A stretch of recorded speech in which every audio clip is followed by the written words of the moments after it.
Hello friends. Today I am going to discuss another important questions asked in an interview, that is, sell me this pen, or sell me this folder, or sell me this glass, or sell me something. This is a question which is asked by an interviewer when he is in a fix.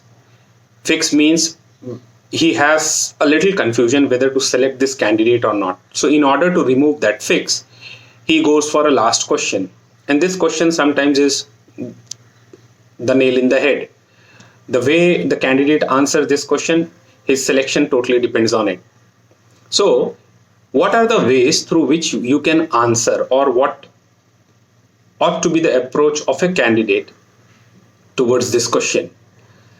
So, there are basically three approaches. Means this is whatever I am discussing with you is a subjective thing. This is my own experience. Through my own experience, I am telling you that there are three approaches to it. The very first approach is facts, historical facts. If you know the history of writing, or if you know the history of pens. Number one. Number two approach is the need based approach.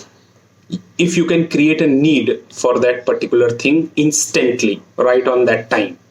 And the third is a very conventional approach, which is taught in management classes, and which is a very simple and time tested way of selling a particular thing. So let me come to the first point, that is the historical approach.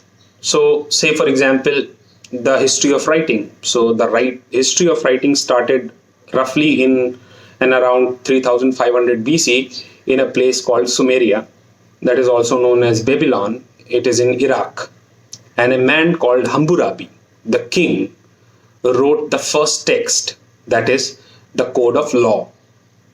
So writing has a history of 3500 years back. Who wrote the first treatise? Hammurabi. What did he write? He wrote law with a pen. So this is the first document that we get. The second is the history of pen. Now the history of pen starts from Hammurabi itself, that is 3500 BC. So in 3500 BC, he used a stylus type pen. Stylus type pen means made of metal, and that metal was used to engrave on wax or on paper, papyrus, or on something like a stone or a metal.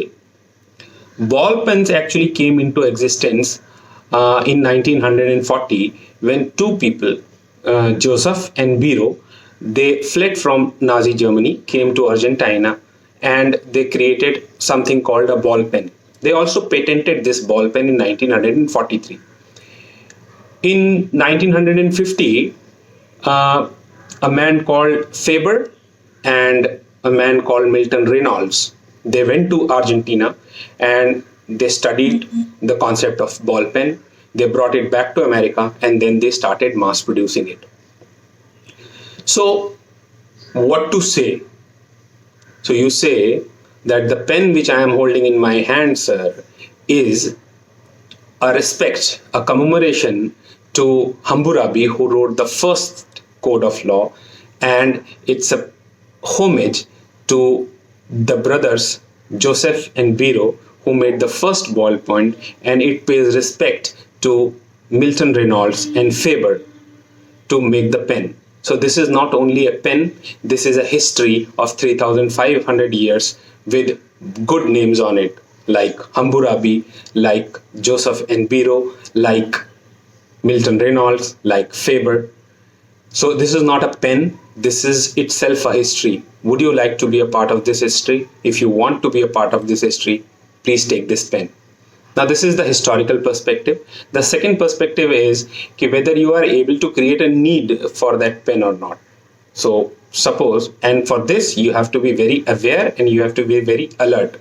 Suppose the interviewer gives you a pen and asks you to sell this. What do? You ask the interviewer, you take all the pens which is the interviewer is having, if he is having so. Suppose he has only one pen. He gives the pen to you and tells you to sell it back to him. So make it sure that the interviewer has no other pen with him, and if he has other pens, please take those pens. And then tell him that I have written a beautiful poem for your father and for your mother. Would you like to write down that poem? When you say father and mother and you say poem, a beautiful poem for your father and mother, he would definitely say, yes, I would like to write it down. Then say, on with what are you going to write? Then he would say, I am going to write with a pen. Then the pen is with you, sell the pen to him.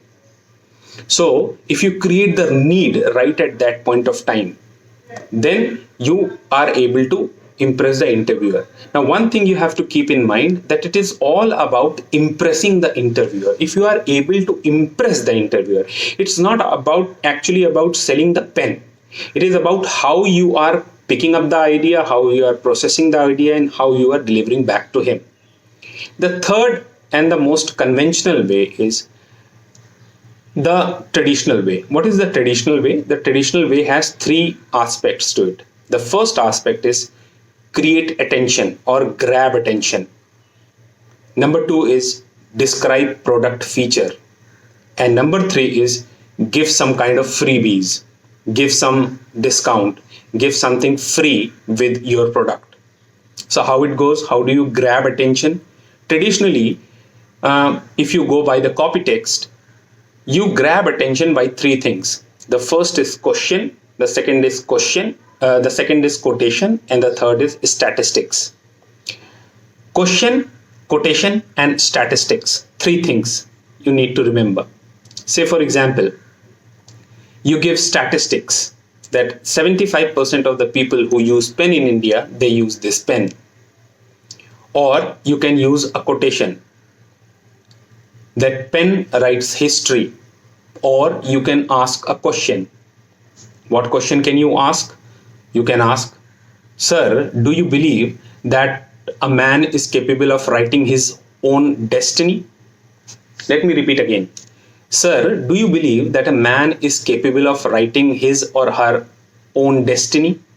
The answer is invariably going to be yes. Everybody would say yes, a man is capable of writing his own history, his own destiny. Then you say that if you want to write, you need a pen. And if you have this pen, you are going to write your own destiny.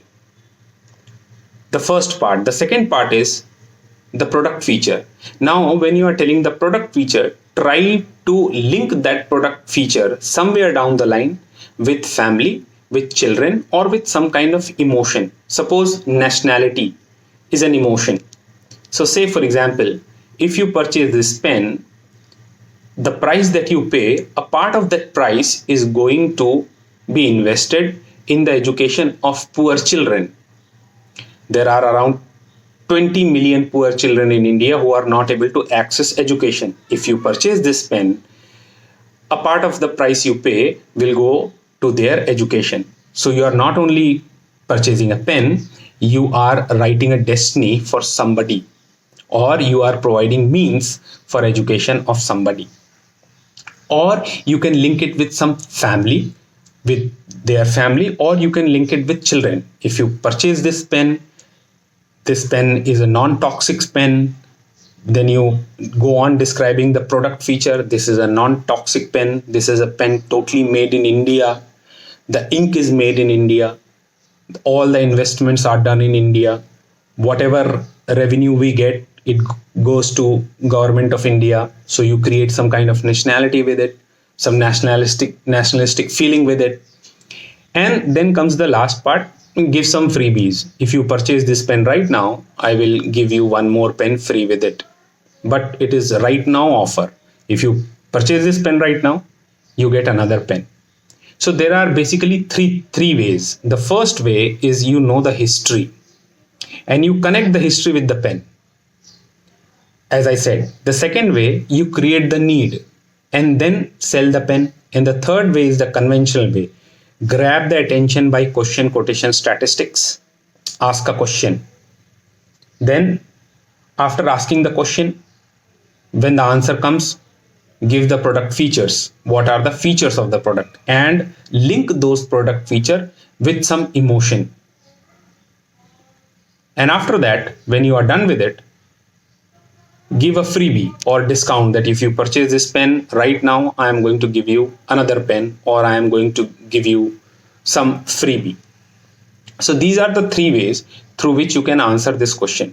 I hope you understand what I say and you try to practice it. If you practice it, you become more proficient. If you have any question regarding this, you can type in the comment box and I can answer those questions. Thank you very much.